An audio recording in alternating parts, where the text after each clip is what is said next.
Halo Shalom teman-teman obsesi semuanya di rumah, apa kabarnya? Aku harap teman-teman semua, Bapak Ibu, bahkan siapapun yang menonton ini semua dalam keadaan yang baik-baik aja dan luar biasa.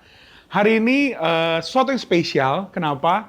Karena aku sendirian nih, karena teman-teman yang lain nggak bisa hadir, tapi aku percaya semua sudah direncanakan Tuhan. Jadi hari ini mungkin cuma satu orang dan bintang tamu satu biar bisa lebih intim. Nah, jadi bisa ngobrol-ngobrol mungkin karena bintang tamunya mungkin spesial banget, mungkin lebih kayak bapak sama anak lagi nanya-nanya nih. Anak bertanya kepada bapaknya. Hari ini di sebelah aku ada Pak Paul. Yeay, teman-teman mungkin beberapa sudah kenal atau yang belum kenal, aku akan memperkenalkan. Halo Pak Paul, apa kabar? Halo juga, kabarnya luar biasa. Luar biasa. Ya. Dan aku juga pastinya luar biasa hari ini karena bisa ketemu Pak Paul, senang banget karena hari ini aku mau tanya banyak hal. Mau tanya-tanya dari sisi anak muda, mungkin Pak Paul juga mau kasih nasihat buat aku sebagai anak muda yang katanya masih labil, yang katanya masih main-main biar lebih sungguh-sungguh lagi. Ikut Tuhan pastinya.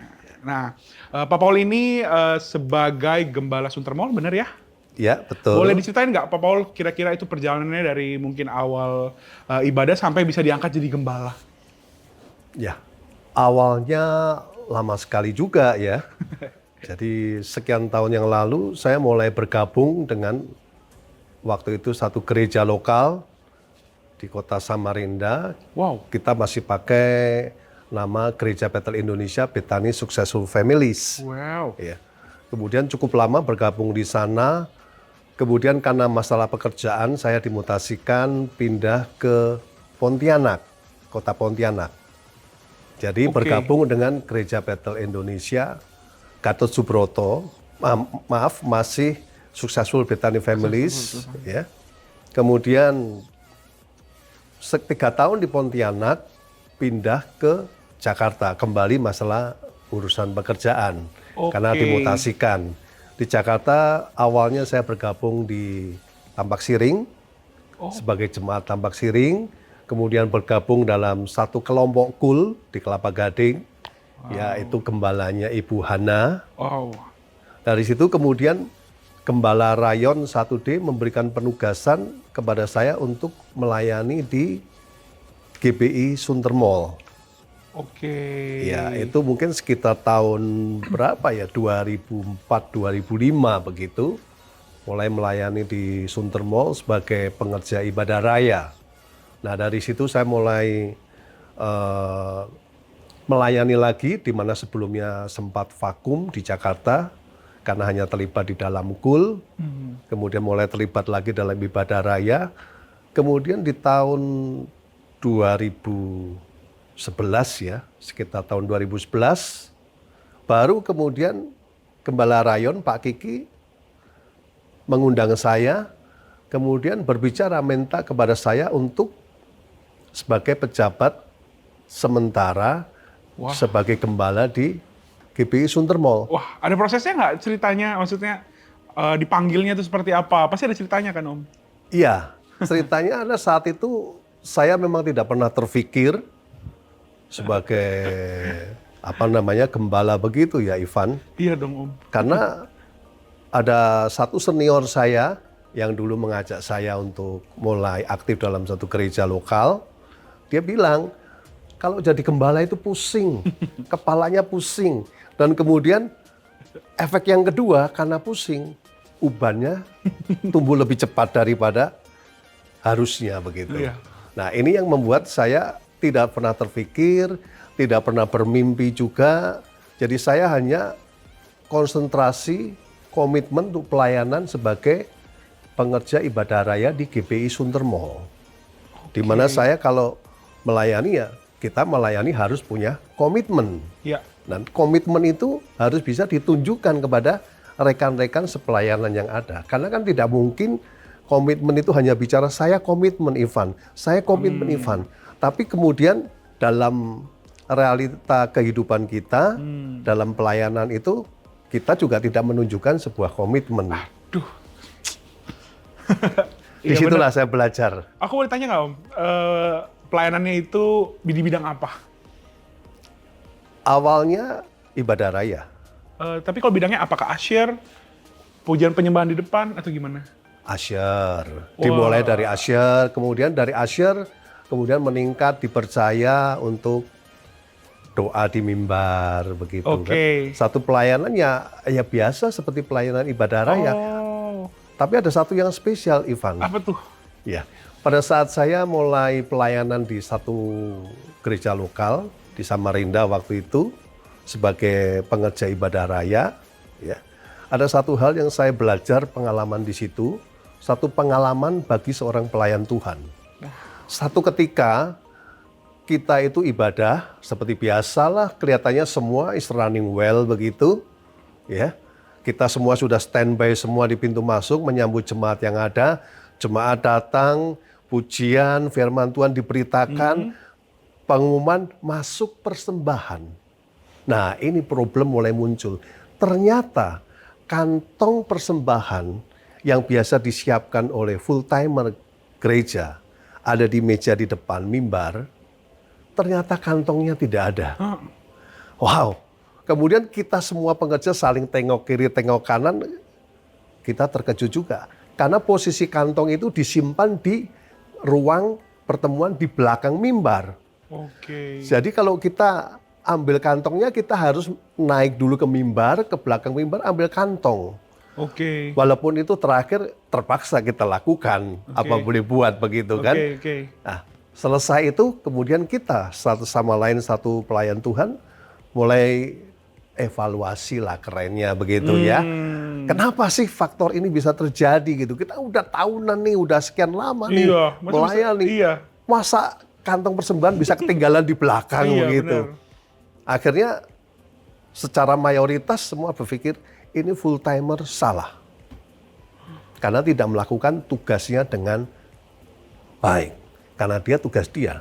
Tapi kemudian ada koordinator ibadah saya, yang saya juga anggap sebagai senior saya, berbicara kepada kami para pengerja yang ada. Dia katakan, sebetulnya yang melayani ibadah raya ini siapa sih? Kita jawab, ya kita ini yang melayani ibadah raya. Nah, kalau kita yang melayani ibadah raya, berarti yang mempersiapkan segala sesuatunya supaya ibadah raya running well itu siapa? Kita semua. Nah, baru kemudian kita menyadari bahwa itu adalah tugas tanggung jawab setiap para pelayan ibadah raya. Bukan tugas full-timer saja. Tapi setiap para pelayan ibadah raya bertanggung jawab. Disitulah saya belajar nilai sebuah pelayanan. Wow. Keren. Tapi pas di Sunter Mall itu berarti makin matang nih komitmen pelayanannya tadi. Kan kalau diangkat jadi gembala itu harus tanya dulu sama istri, tanya dulu sama orang-orang sekeliling gimana nih. Karena kan kalau dengar cerita Om Paul, ntar mungkin kita bakal cerita ya pekerjaan Om Paul yang dimutasi sana-sini pindah. Berarti bukan pekerjaan yang nggak sibuk nih, pekerjaan yang cukup sibuk. Nah itu gimana kompromi sama keluarga, aku mau diangkat jadi gembala nih. Pasti ada hal-hal yang akan diprioritaskan, akan ada yang berubah, ada yang geser sedikit. Apalagi di hari Minggu gembala itu yang tadi katanya sibuk segala macam. Nah, itulah masalah yang timbul, Ivan. Saya memutuskan itu, saya tidak konsultasi dengan istri saya. Iya, ini memang boleh dibilang salah, ya ada salah juga. Tetapi pada saat saya bertemu menghadap dengan Gembala Rayon, Pak Kiki Haryadi, kemudian saya diminta dari beliau untuk menjabat sebagai gembala di Sunter Mall, saya hanya terpikir satu hal. Alkitab berbicara bahwa baik dan tidak baik waktunya, itu firman Tuhan harus diberitakan. Jadi saya pikir, kalau untuk melayani Tuhan, ya mestinya menjadi sebuah prioritas dalam keluarga itu melayani Tuhan. Karena saya dan istri saya sudah berkomitmen untuk melayani Tuhan sebagai pengerja ibadah raya. Jadi kalau konteksnya masih melayani Tuhan, saya berkeyakinan ya istri saya pasti akan setuju. Begitu, Ivan. Wow, oke. Berarti akhirnya pas ngobrol sama tante, berarti langsung ya udah deh gitu, langsung. Enggak juga ya. Tapi ya mungkin endingnya akhirnya Om kasih pengertian, akhirnya jadilah gembala. Iya, endingnya akhirnya happy ending. nggak set ending. Jadi mungkin setelah diangkat, berarti itu 2000 tahun berapa ya GBI Sunter Mall ya berarti jadi gembala? GBI Sunter Mall itu sudah kalau seingat saya 24 tahun yang lalu. Kalau Om diangkat? 2011. Oh 2011, oke, berarti mau masuk 11 Jadi tahun. 11 tahun sekarang ini Wow, pelayanan di GBI 11 Sunter Mall. tahun. Oke. Kalau dari lihat Om cerita tentang pelayanan ini kan begitu tadi Om cerita lah latar belakangnya seperti apa itu kan luar biasa. Bagaimana nih? Kan pekerjaan tuh harus profesional Om. Nih aku kan lagi Betul. umur-umurnya. Bekerja harus profesional. Sempat bosku bilang begini. Kalau misalnya hari Minggu dipanggil untuk kerja, mau nggak mau harus prioritasin. Ya, Terus aku mikir, waduh, jangan-jangan salah pekerjaan nih. Tapi nggak bisa disalahin juga nih. Aku lagi bimbang nih Om, umur-umurku begini kalau di kerjaannya udah mikir, nanti, tapi tetap mikir, kalau nanti nggak kerja, misalnya di-cut, kalau rohaninya mikirnya begini, nanti Tuhan siapkan pekerjaan yang baik gitu. Tapi kalau nggak rohaninya, nanti mau bayar kosan pakai apa gitu kan ya. Nanti mau makan gimana gitu. Aku jadi galau Om. Nah Om itu gimana tuh pikirinnya waktu itu pas lagi diangkat jadi gembala, pekerjaan juga menjadi prioritas, belum keluarga, belum nanti ada masalah apa, masalah yang lain gitu. ya betul sekali Ivan. Memang pada saat saya memutuskan ya, saya memang tidak terpikir bagaimana dengan konsekuensi pekerjaan saya. Oke. Ya. Padahal pekerjaan saya waktu itu, saya dalam 1 bulan itu pasti saya traveling minimal 2 minggu. Traveling ke luar daerah. Pindah. Ya, karena Jakarta hanya kantor pusat, jadi pabriknya itu ada di luar Jakarta. Jadi 1 bulan itu minimal 2 minggu saya traveling harus ke luar daerah, begitu Ivan. Nah ini memang satu tantangan bagi saya. Bagaimana mengatur waktunya, belum lagi nanti pada zaman itu kan minggu pertama itu, Sabtu minggu pertama itu ada kegiatan Menara Doa Pengerja di Sentul. Iya benar. Ya, di mana gembala-gembala itu harus hadir. ikut. Betul, Tidak ada pilihan tidak ikut. betul. Nah, kemudian apa yang terjadi? Yang terjadi adalah saya selalu sibuk, tanda petik, sibuk berdoa, minta waktu. Jadi saya selalu minta waktu, minggu pertama, Sabtu minggu pertama tiap bulan, saya tidak ada jadwal traveling dari kantor. Itu saya memang berdoa terus. Memang ada jawaban doa saya terima. Buktinya hampir dibilang 95% setiap Sabtu saya ada di kota Jakarta. Tapi ada pernah 1 kali saya harus traveling itu harus lewat hari Minggu. Biasanya Senin pulang hari Jumat sore. Tapi satu ketika karena ada permasalahan di pabrik, saya harus traveling hari Senin Minggu Kena. nggak bisa pulang sebetulnya. Harus dilanjut sampai minggu depannya. Tapi karena minggu itu, hari Sabtu itu saya harus MDPJ. Ya saya memutuskan, ini sebagai konsekuensi yang ada, saya harus kembali ke Jakarta.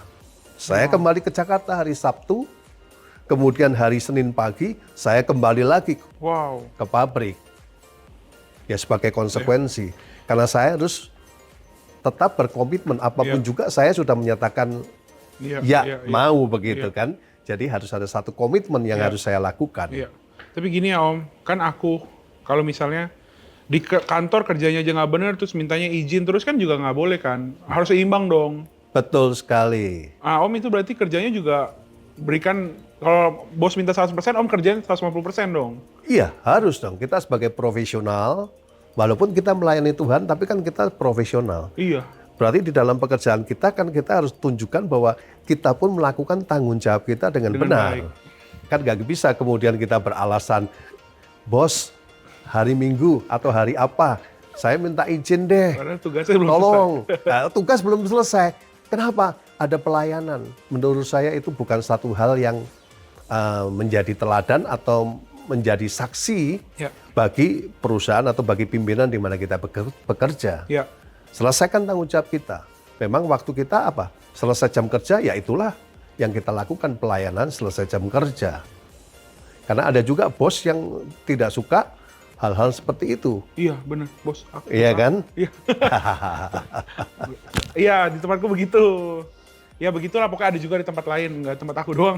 Ya, secara umum siapapun menurut saya Iya, secara umum kerja harus sebuah profesional. pimpinan perusahaan nggak bisa kemudian anak buahnya hari Kamis izin apa doa malam Pak, kemudian hari Jumat izin apa ada kul Pak, Iya, Rabu KTM juga, Om. ya Rabu izin pulang awal KTM Pak, nanti hari apa izin lagi Iya, panitia ini. Ya menurut saya nggak cocok kalau seperti itu. Kita Iya. tidak menjadi berkat dalam dunia kerja. Betul. Begitu. Aku setuju. Jadi kerjanya harus benar dulu. Yes. Kerjanya udah nggak bener, izin mulu. Iya.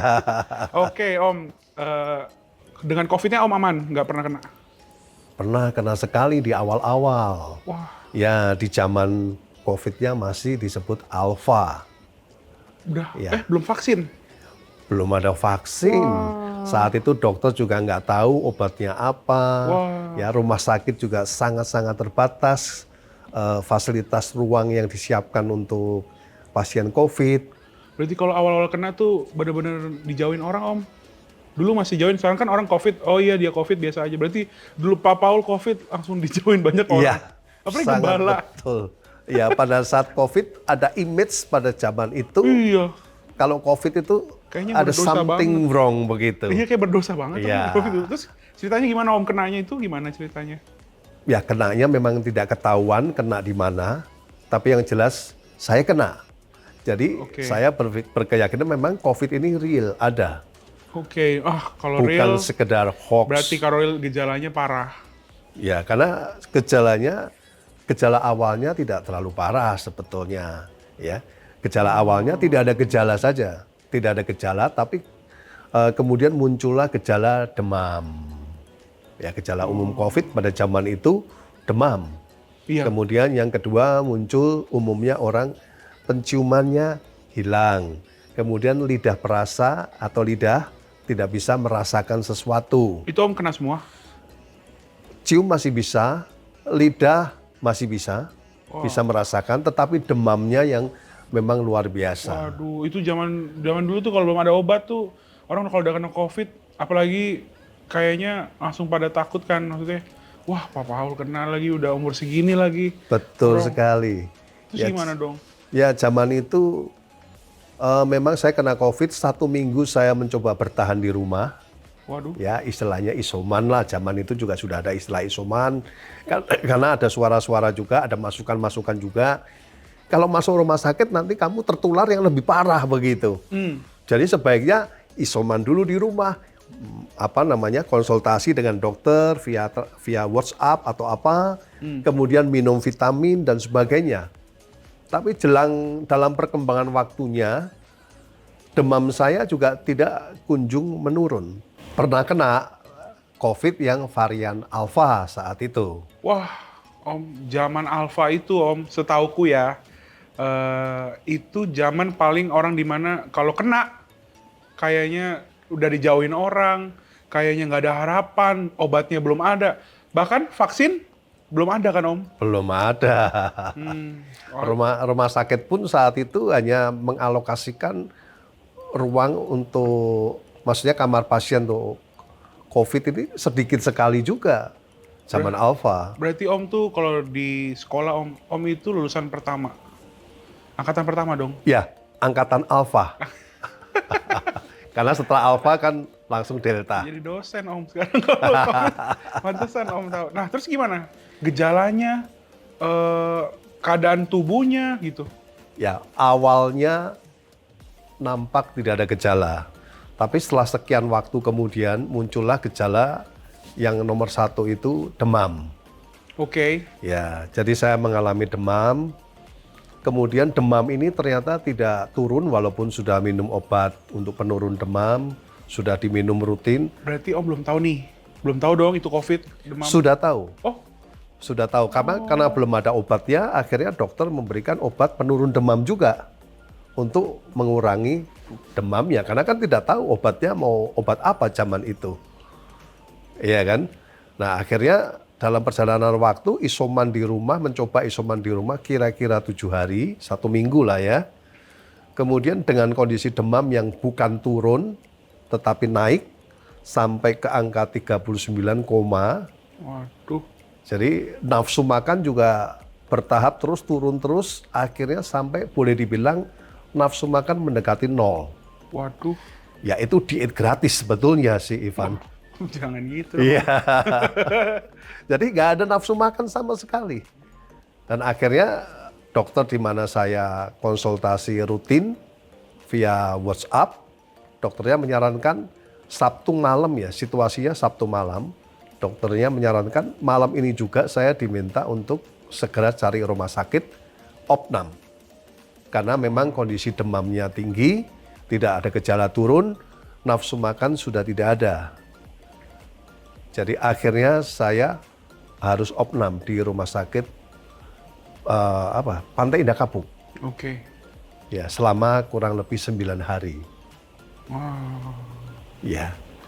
Tapi menurut teman-teman yang satu ruang dengan saya, 9 hari itu cepat.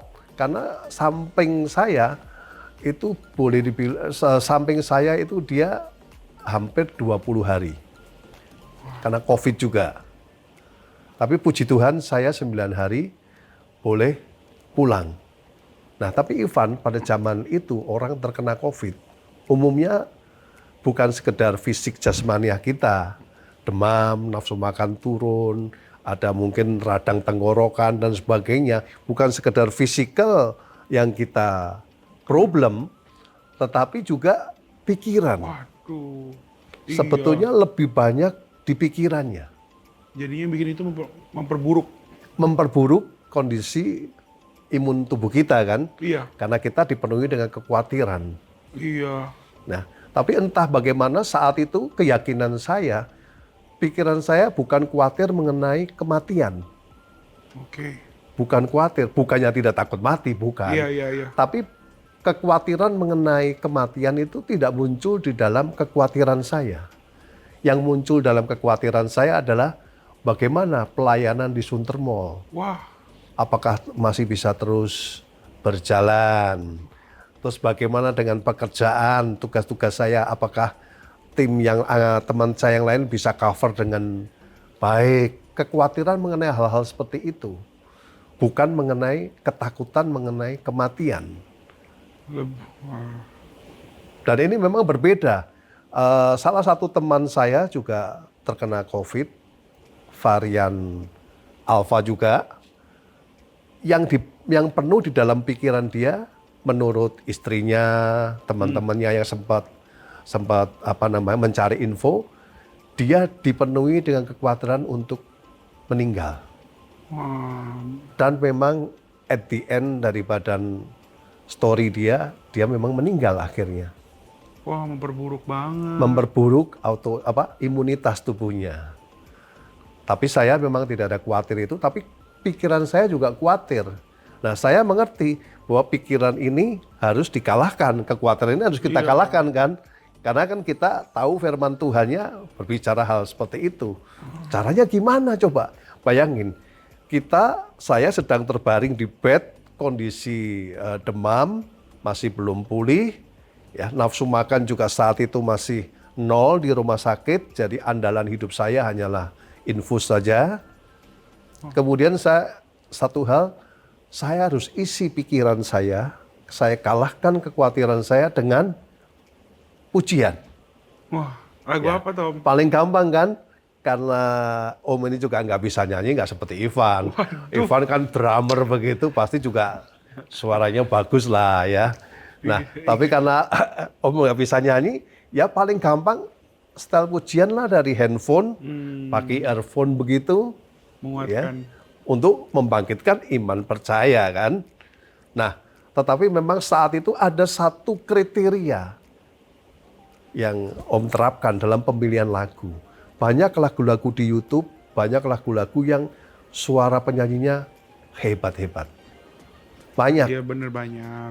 Bener banyak. Tetapi yang jadi dasar kriteria saya bukan sekedar suara baik, tapi kehidupannya juga benar. Ini insight baru nih, Om. Ya, insight itulah. baru nih.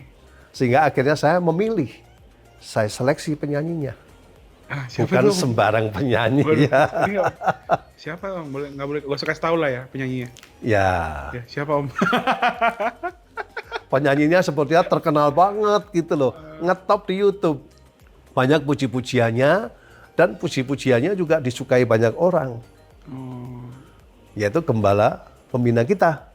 oh, Paniko. Iya, saya pilih Aduh, memang dari kok aku malah mikir yang lain Itu. ya? Iya bener juga Paniko, bener.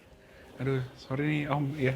ya karena Oh. bukan sekedar suara bagus loh. ya. Kalau suara bagus, bagaimana kita mau membangkitkan iman kita? Ya. Menurut Om kurang kuat kalau sekedar suaranya bagus. Iya. Tapi Om harus tahu persis bahwa kehidupannya benar. Jadi itu mendorong untuk imannya bangkit gitu. Iya. Mengalahkan segala kekhawatiran yang menyerang pikiran dan hati. Iya. Jadi Om, separah apakah yang bikin Om itu bisa diopnam? Ya, awalnya saya pikir ini nggak terlalu parah. Keyakinan Om nggak terlalu parah. Karena buktinya Om masih kuat jalan, ya. Dari rumah naik taksi sendiri ke rumah sakit itu masih bisa. Tapi kemudian setelah di rumah sakit ditempatkan di ruang penerimaan pasien yang awal, mulailah dicek indikator-indikatornya kan. Checking pertama adalah temperatur badan. Temperatur demamnya masih boleh dibilang tinggi. Ya. Kemudian checking kedua adalah saturasi oksigen. Wah, sesak nafas. Ya, saturasi oksigen normalnya minimum 92%. Tapi saat dites saat itu hanya 84%. Oke, menurun. Menurun. Jadi itu memang sudah berbahaya. Oke. Kemudian sebelum masuk ke ruang rawat inap, harus di foto torak dulu kan. Iya. Ya. Foto torak menunjukkan Nah, ini nih, foto torak nih. 80% putih Wah, paru-parunya. Padahal itu hari Sabtu subuh foto torak. Sekitar hari Sabtu jam 24.00 foto torak. Padahal hari Senin sebelumnya, ya, foto torak saya itu dinyatakan oleh dokter bagus, bersih, ya ampun. tidak ada COVID-nya. Foto torak, kemudian tes darah, keberadaan COVID bisa dideteksi juga dari cek darah. Den. Cek darah menunjukkan tidak ada COVID. Wah. Jadi sebetulnya pada hari Senin sebelumnya itu saya tidak khawatir mengenai saya terdampak COVID. Karena memang Iya. tes darah bagus, foto torak bersih, bagus. Ya. Iya, Tapi iya. sekian hari kemudian demamnya muncul. Iya. Jadi, wah separah itu ya Om. Iya. Itu berarti udah pada doa kenceng-kenceng dong Om. Doain Pak Paul semoga cepat sembuh. Wah aku tuh kalau zaman-zaman itu tuh ada yang video call sama orang tuanya, abis itu karena aku ada teman-teman juga anak muda yang memang orang Iya. tuanya akhirnya pergi. Iya. Habis itu sesedih itu, baru sedih banget kayak udah kena COVID itu yang awal-awal kayak ya Iya. udah tinggal doa aja, tinggal bisa doa. Dan tadi Pak Paul bilang juga pas di rumah sakit denger lagunya lagu rohani. Aku juga pernah dalam keadaan masalah denger lagu itu kalau jangan menyerah waktu itu. Jangan menyerah. Lama-lama nyerah juga Om. Karena Oh, mungkin, gitu ya. Karena mungkin tadi Om bilang lagunya sesuai dengan Om bilang tadi hidupnya juga harus sesuai. Nah, aku jadi setuju nih. Berarti kalau dengerin lagu itu juga harus lihat kepribadian penyanyinya sendiri. Betul sekali. Iya. Kita harus lihat supaya di dalam pujian itu ada menjadi rema bagi kita, Iya, membangkitkan iman kita. Iya. Bukan berarti maksudnya kita harus cari tahu hidupnya gimana, tapi yang kita lihat udah kelihatan jelas aja. Iya, Gitu nggak usah. betul. Ini di belakang ini gimana, tapi kita lihat udah jelas aja. Kalau emang hidupnya nggak benar, ya udah pasti lagu yang Iya. dikeluarkan juga mungkin. Ya seperti itulah contohnya. Ya, untuk manis di telinga sajalah. Iya, contohnya Maaf kata begitulah. Iya, contoh. Tapi keren Om, insight baru nih buat anak-anak muda yang suka denger lagu. Biar kalau galau, bukan menyembuhkan galau, malah makin galau. Om Paul, berarti kalau aku lihat perjalanannya dari cerita-cerita Om Paul, itu Om Paul bangun imannya pelan-pelan tuh. Dari sampai bisa jadi sekarang, pasti ada prosesnya, pasti ada perjalanannya. Emangnya Pak Paul itu ikut Tuhan itu dari kapan sih Om? Sebetulnya awal pertobatannya zaman kira-kira di usia SMA. Wah, tahun berapa SMA Om? Usia SMA berarti berapa puluh tahun yang lalu ya? Wow, seumuran aku dong. Aku SMA juga maksudnya pertama kali. Wow, lama banget. Ceritanya gimana Om? Ya, saat itu memang zaman saya SMA itu banyak sekali diadakan KKR, kebaktian kebangunan rohani. Ya, banyak hamba Tuhan, banyak artis-artis rohani yang mengisi KKR sehingga sebagai anak muda tertarik juga begitu. Wah, Ya, di mana awalnya cuma KTP doang Kristen, ya, tapi tidak ngerti, dan kemudian bergabung di sebuah gereja lokal zaman SMP, juga tidak tahu dengan benar firman Tuhannya, iya. ya tidak sungguh-sungguh, ya karena lingkungannya Kristen. Jadi Oke. ya bergaulnya dengan teman-teman gereja begitu. Oke. Sekolahnya juga Kristen. Iya. Nah, akhirnya dengan teman-teman kita hadir di dalam KKR. Dan disitulah saya pertama kali falling in love. Wow, KKR. Kalau sekarang bilangnya apa? Retret. Tapi KKR tuh gabungan dong ya Om sama orang-orang tua. Iya, KKR umum.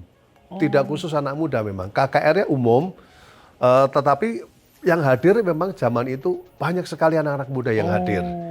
SMA, kuliah, begitu kan. Itu banyak yang hadir di KKR-KKR tersebut.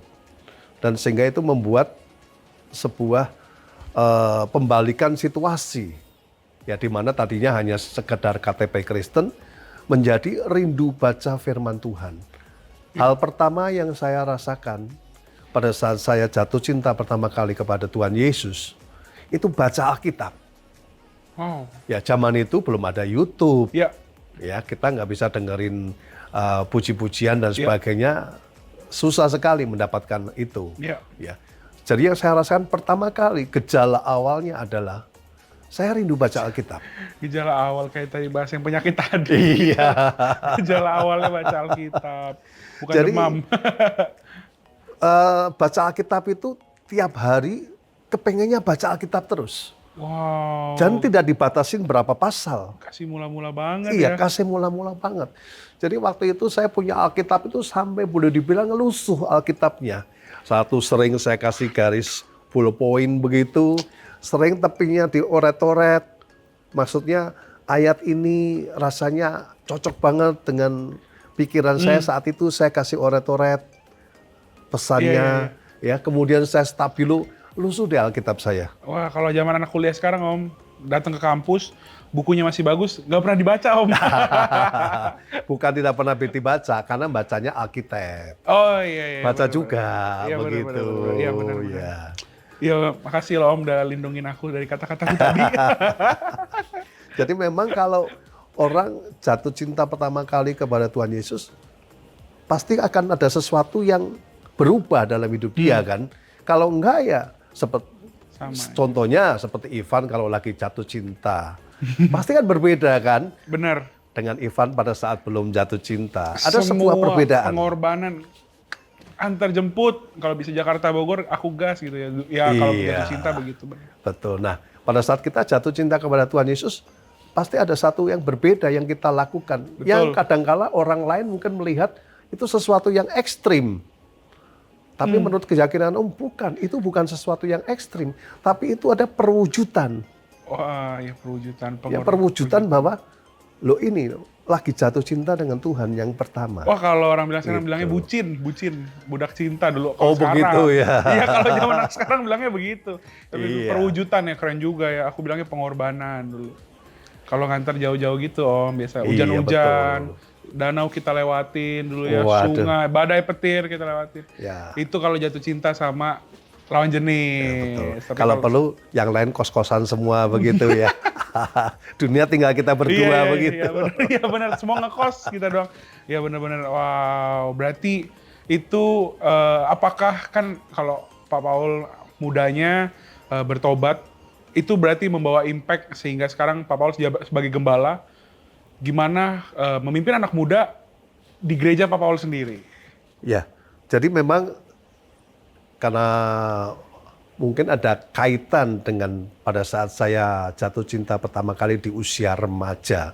Boleh dibilang SMA itu apa sih remaja ya, termasuk kelompok remaja. Jadi saya memang suka dalam hati itu bergaul dengan anak-anak muda. Kenapa? Satu hal yang saya sangat yakini bahwa orang itu akan mengalami sebuah regenerasi. Ya. Kita mau atau tidak mau, tidak bisa ditolak, tidak bisa dihindari. Regenerasi itu akan jalan. Tinggal kapan waktunya regenerasi itu terjadi. Karena usia kan nggak bisa ditahan kan, Ivan.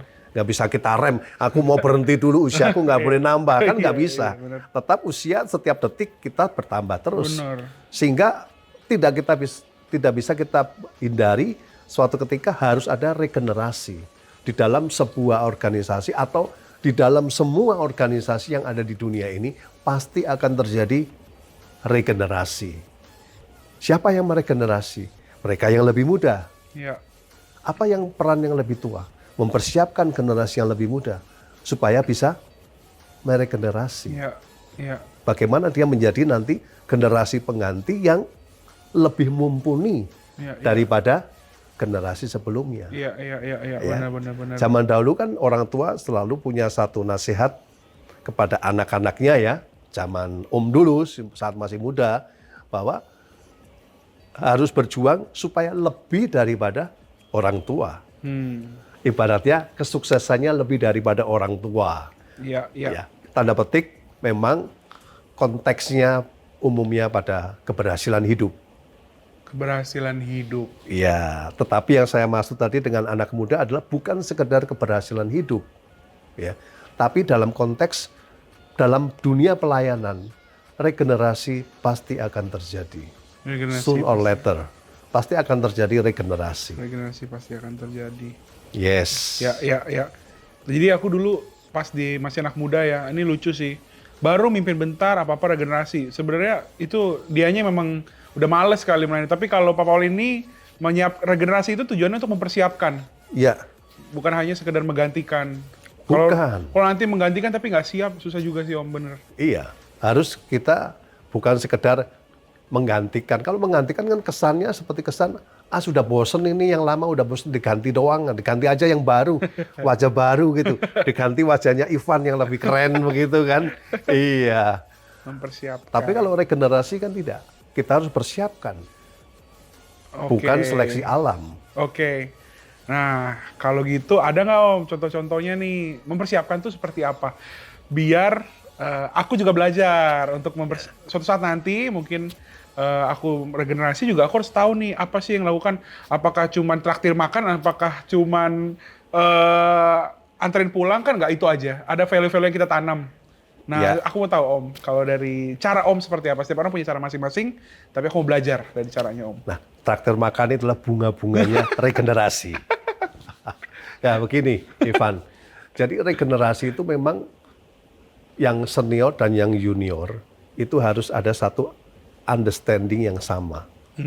Jadi misalkan kita dalam pelayanan, understanding-nya harus sama. Konteksnya kita ingin melayani pekerjaan Tuhan di muka bumi. Oke. Ya, atau di gereja lokal di mana kita melayani. Oke. Ya, punya satu understanding yang sama. Pada saat kita memiliki satu understanding yang sama, maka sebagai seorang senior, ya saya sebagai seniornya nih, saya harus mau menginvestasikan waktu saya. Waktu. Ya, karena orang memberikan regenerasi kan juga membutuhkan perhatian. Iya. Nah, orang memberikan perhatian kan tidak bisa hanya sekedar bicara-bicara aja. Halo Ivan, shalom. Om perhatikan Ivan nih. Gimana? Bobotnya sudah mulai berkurang? Atau masih stabil? Atau justru nambah? Waduh, aku dejavu nih jadinya. Iya. Nah, itu juga perhatian sebetulnya kan? Iya, benar. Tapi kalau kemudian hanya via WhatsApp doang, setiap hari WhatsApp doang, menurut saya Ivan satu ketika pada satu titik akan, ini hanya lip service saja. Aduh, aku kena lagi nih. Bukan aku real. Takut jadi begitu. Oke. Perhatian. Oke. Ya. Kalau perhatian memang mau tidak mau harus ada satu wujud yang jelas yang bisa dilihat, bisa dirasakan. Itu berarti apa sih? Kehadiran. Benar. Kehadiran. Waduh, aku belajar iya, kan? sih. Aku soalnya katanya sih aku lip service banget katanya. Om, aku tuh kata teman-temanku, aku tuh lip service Om. Wow. Kalau lip service itu berarti kan orang yang tak inginnya dapat info dan segala sesuatunya beres begitu kan, running well begitu kan, kita nggak tahu detailnya. Tapi kalau kita sebagai seorang yang merindukan sebuah regenerasi, kita harus investasi waktu dan kita investasi perhatian. Jadi nggak bisa hanya sekedar lip service menurut keyakinan saya. Ya. Karena bentuk perhatian itu kan harus bisa dilihat, dirasakan. Ya, contohnya nih Ivan lagi falling in love dengan seseorang gadis begitu ya. Nah, kehadiran Ivan kan harus dirasakan. Nggak bisa kehadiran Ivan hanya aku akan hadir di mimpimu pada malam hari ini. Kan nggak mungkin begitu kan. Tapi Ivan datang ke tempat kosnya atau ke rumahnya. Ivan memberikan antar jemput dan sebagainya. Bukan sebagai Gojek begitu, bukan ojek online. GoFood bukan juga. Iya, bukan itu. Tapi jadi sebagai kehadiran ya, yang dirasakan, oh ya real Ivan hadir di rumah dia atau di tempat kosnya begitu. Figur Ivan hadir.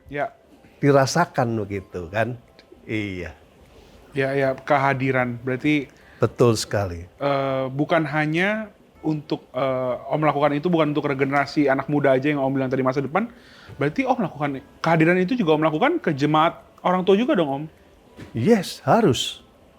Sehingga ya konsekuensi sebagai seorang gembala kepada kelompok, misalkan jemaat dengan range usia yang ada yang tua, ada yang middle, ada yang relatif pemuda begitu, ya bukti kehadiran harus ada.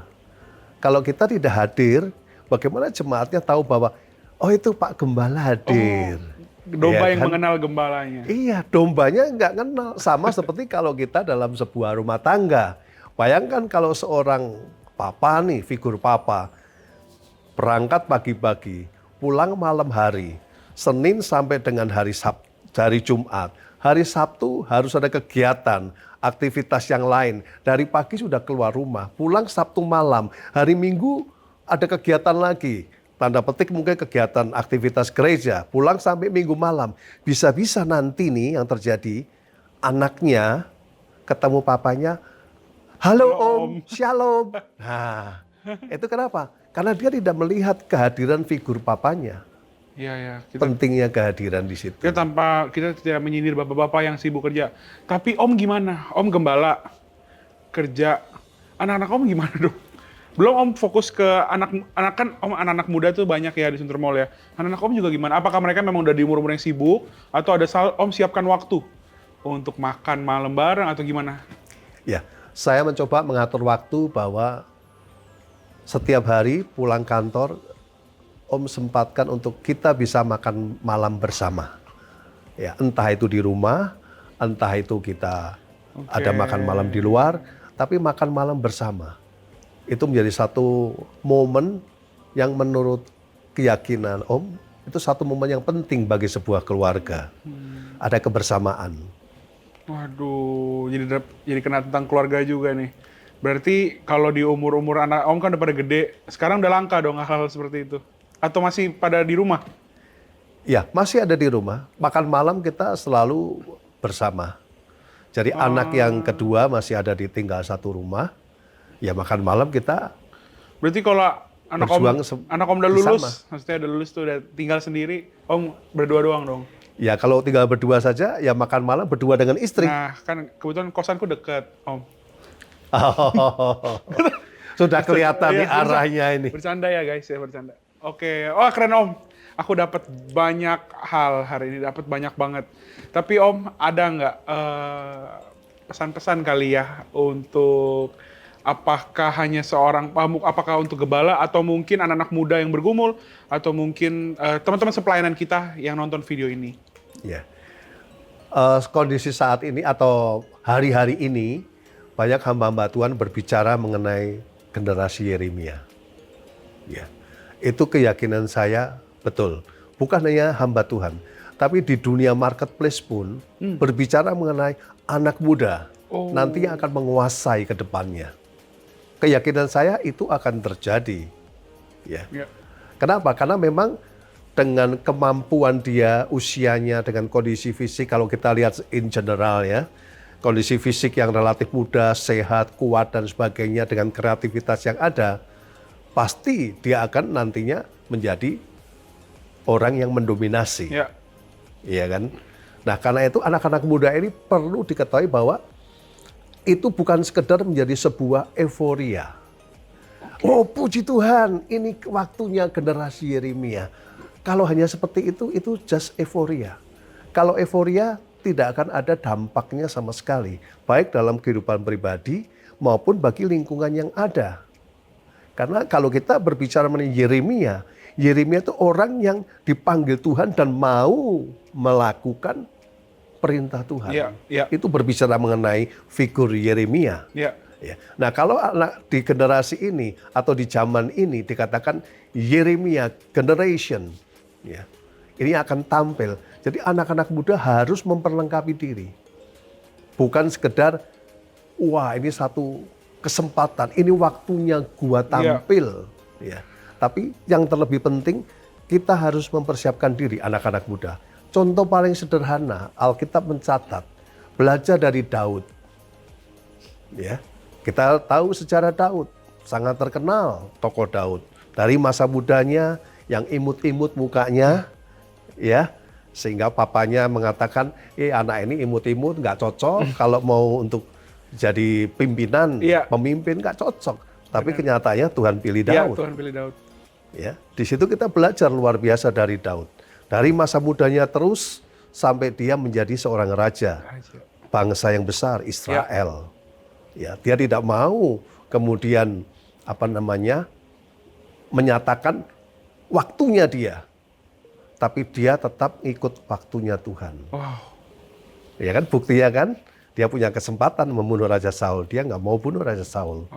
Kita bisa belajar dari Yosua. Yosua itu dari waktu mudanya dia sudah menjadi pendamping Musa. Iya. Orang yang membawakan tongkatnya Musa. Benar. Jadi setelah tidak langsung pasti dia belajar mengenai bagaimana penundukan diri kepada Musa. Belajar bagaimana menghormati Musa, belajar bagaimana karakter seorang pemimpin dari Musa. Benar, banyak tokoh-tokoh Alkitab yang dipakai di masa mudanya. Yes, betul. Kita bisa belajar banyak sekali di situ. Ada Samuel juga. Benar. Tapi kalau Om bilang berarti bukan hanya ini waktunya, tapi dipersiapkan yang tadi Om bilang tadi. Dipersiapkan tuh dengan peralatan yang begitu banyak. Karena kita lihat akhir-akhir ini memang dunia itu semakin mengerikan. Dunia semakin mengerikan. Hari ini Om, mungkin masih baik lagi kita cerita, bahkan bukan hanya yang direkam, tadi mungkin pas kamera mati kita juga cerita banyak. Hari ini aku dapat banyak hal Om, dan mungkin waktunya nggak bisa terlalu lama. Mungkin kita bisa di episode yang lain, mungkin di topik yang lain, tapi hari ini satu hal aku belajar integritas. Om bilang apa yang kita katakan itu kita lakukan. Mungkin bukan hanya sekedar kesaksian atau mungkin cerita, tapi ada benar-benar kita lakukan. Itu benar-benar yang anak muda butuhkan. Apalagi tadi Om juga bahas tentang kehadiran yang dirasakan. Karena kalau kita bilang hari ini anak-anak muda banyak dipakai, bukan hanya dipakai untuk melakukan hal baik, tapi banyak juga anak muda yang dipakai untuk melakukan hal yang tidak baik. Betul. Jadi makasih Om, ini bikin aku makin terbuka lebih luas lagi. Jadi makin semangat melayani Tuhan, dan untung teman-teman yang lain, dan bahkan yang nonton ini kan bukan anak muda aja ya Om ya. Betul, ya. Orang-orang tua mungkin sama-sama nih ikut Om mempersiapkan, aku mempersiapkan mungkin anak-anaknya di rumah atau mungkin saudara-saudaranya yang masih muda untuk menjadi penerus gereja, penerus generasi ini, bahkan penerus bangsa ini. Amin. Amin. Sampai jumpa teman-teman semua. Aku di sini Ivan dan ada Pak Paul di sini. Kami mengucapkan terima kasih. Tuhan Yesus memberkati.